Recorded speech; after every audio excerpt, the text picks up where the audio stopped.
जब इमाम मेहदी दुनिया की सुपर पावर्स से लड़ने में बिजी होंगे तो चलो हमारी तकदीर को पाते हैं। तो वहीं दूसरी तरफ खुरासान में सीरिया और इराक के बीच किसी इलाके से दज्जाल निकलेगा। दज्जाल पहले से ही इस दुनिया में मौजूद है। एक दिन नबी सल्लल्लाहु अलैहि वसल्लम ने नमाज के बाद सहाबा से फरमाया कि मेरे पास एक ऐसा शख्स आया जो पहले ईसाई था लेकिन बाद में इसने इस्लाम कबूल कर लिया। इस इंसान का नाम था तमीम दारी। वो अपने 30 साथियों के साथ समंदर में सफर कर रहा था। तभी समंदर में एक खतरनाक तूफान आया जिससे इनका जहाज एक मिस्टीरियस आइलैंड पर पहुंच गया।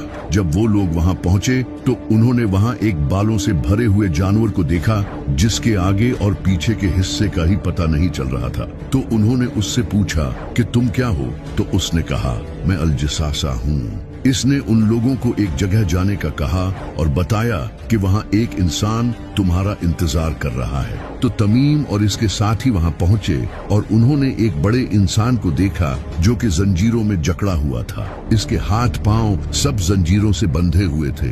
इसने तमीम और इसके साथियों से कहा मुझे बेसान के दरख्तों के बारे में बताओ।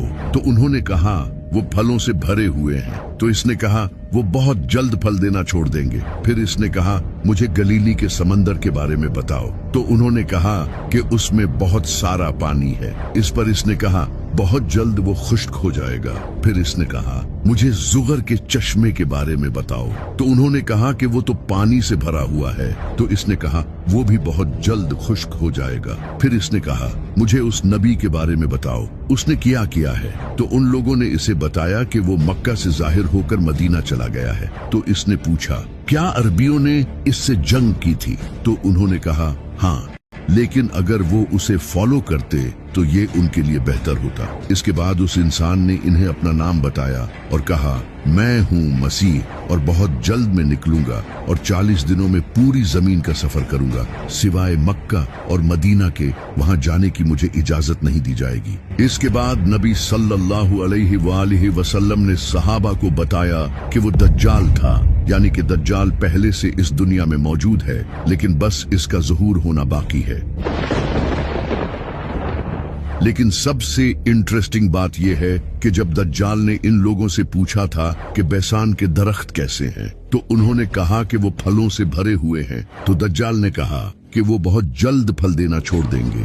बैसान आज फिलिस्तीन के नॉर्थ में एक हिस्टोरिकल शहर है जिसे आज बेट शेयान कहा जाता है। कमाल की बात यह है कि आज वहां आबादी बढ़ने और पानी की कमी की वजह से एग्रीकल्चरल एक्टिविटी कम होती जा रही है, खास तौर पर खजूर के दरख्त जो कि तकरीबन खत्म ही हो चुके हैं। इसी तरह दज्जाल ने कहा था कि गैलीली का समंदर भी खुश्क हो जाएगा। ये समंदर आज इसराइल और फिलिस्तीन के लिए फ्रेश वाटर का एक बहुत बड़ा जरिया है जिसे लेक टाइबेरियस भी कहा जाता है। लेकिन पिछले 50 सालों से इसका वाटर लेवल डेंजरस लेवल तक नीचे जा रहा है। इसराइल की हुकूमत ने कई बार वार्निंग दी है कि क्लाइमेट चेंज और ओवर यूज की वजह से ये खुश्क हो सकता है। इसी तरह दज्जाल ने कहा था कि जुगर का चश्मा भी खुश्क हो जाएगा जो कि आज जॉर्डन के डेड सी के करीब है। इस इलाके का स्प्रिंग सिस्टम भी क्लाइमेट चेंज और मिसमैनेजमेंट की वजह से कमजोर होता जा रहा है और जॉर्डन की वादियों के कई चश्मे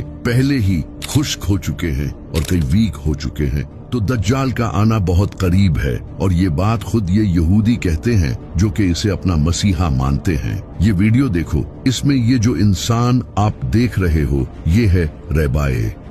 ये यहूदियों का एक काफी बड़ा स्कॉलर है और ये कोई आम इंसान नहीं है बल्कि इसके अमेरिकन प्रेसिडेंट डोनाल्ड रीगन के साथ बड़े अच्छे रिलेशंस थे।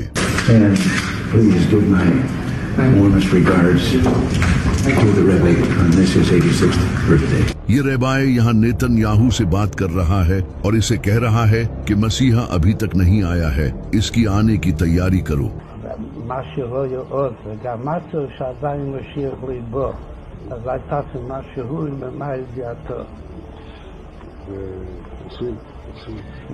ये रेबाय आज के इजरायली प्रेसिडेंट नेतन्याहू को ये सब कह रहा है और इसी वजह से नेतन्याहू फलस्तीन में ये कत्ले आम मचा रहा है और ग्रेटर इजराइल बनाने के पीछे पड़ा है। The whole Middle East changes. आप ये जानकर हैरान हो जाओगे कि ये नेतन्याहू वही इंसान है जो कि दज्जाल के आने का रास्ता बनाएगा, और ये बात यहूदियों के कई बड़े स्कॉलर्स मानते हैं, जैसा कि ये डोर बार लीब जो कि एक जूविश बिब्लिकल रिसर्चर है। इसका ये मानना है कि नेतन्याहू का ताल्लुक ज़करिया में लिखे हाउस ऑफ नाटन से है। ये दज्जाल से पहले आने वाला लीडर होगा। यहूदी इसे बाइबल में लिखे नेतन और शीमी से एसोसिएट करते हैं। इसी तरह यहूदियों के इसी रेबाय ने रिपोर्टेडली नेतन याहू को खुद ये बताया है कि वो इसराइल का वही लीडर है जो इनके मसीहा यानी कि दज्जाल को इसका असा देगा। इसी तरह यहूदियों का एक और रेबाय लेवे सुद्री, वो भी नेतन्याहू को किंग सॉल के बेटे जोनाथन से कंपेयर करता है, जो कि इनके मसीहा के रास्ते आसान करेगा। इनके और कई रेबाय का ये कहना है कि ये दज्जाल के आने से पहले इसराइल का आखिरी प्राइम मिनिस्टर होगा। और ये सब तो क्लियरली इस वीडियो में देख सकते हो कि किस तरह इनका रेबाय इसे क्लियरली कह रहा है कि मसीहा के आने की तैयारी करो। और आज आप खुद देख सकते हो कि किस तरह नेतन्याहू दज्जाल के आने की तैयारियां कर रहा है। ये यहूदी दज्जाली सिस्टम ला रहे हैं जो कि न्यू वर्ल्ड ऑर्डर है। A new world order. A new world order. यानी कि पूरी दुनिया में एक ही हुकूमत, Where diverse nations are drawn together in common cause. एक ही currency. We will have the kind of global governance that is necessary to ensure the stability and transparency of markets. और एक ही मजहब होगा जो कि आज होता नजर आ रहा है, जैसा कि इस वक्त अमेरिका पूरी दुनिया को कंट्रोल करने की कोशिश कर रहा है। We are America, second to none, and we own the finish line. Middle east पर ऑलरेडी अमेरिका का कंट्रोल है, सिवाय ईरान के।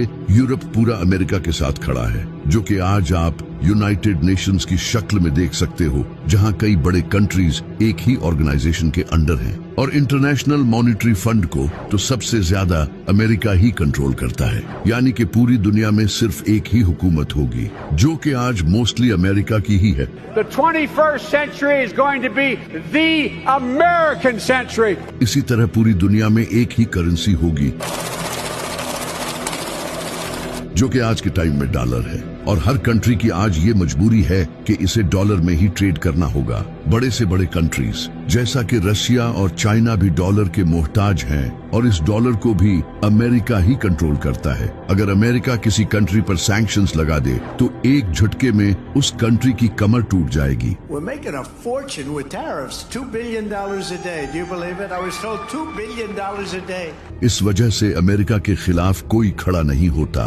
इसके अलावा कैश को खत्म करके डिजिटल करेंसी को इंट्रोड्यूस कराया जा रहा है, और क्रिप्टो करेंसी जैसा कि बिटकॉइन को आज पूरी दुनिया की गवर्नमेंट्स एक्सेप्ट कर रही हैं। I became a fan of crypto. पूरी दुनिया में डिजिटल आईडीज और सर्वेलेंस सिस्टम लाया जा रहा है, जहां हर इंसान का डेटा हुकूमत के पास है। बायोमेट्रिक्स, आईडी कार्ड्स, इन सब से हुकूमत हर इंसान के बारे में जानती है। तो ये दज्जाली निजाम आज पूरी दुनिया में तेजी से बढ़ रहा है।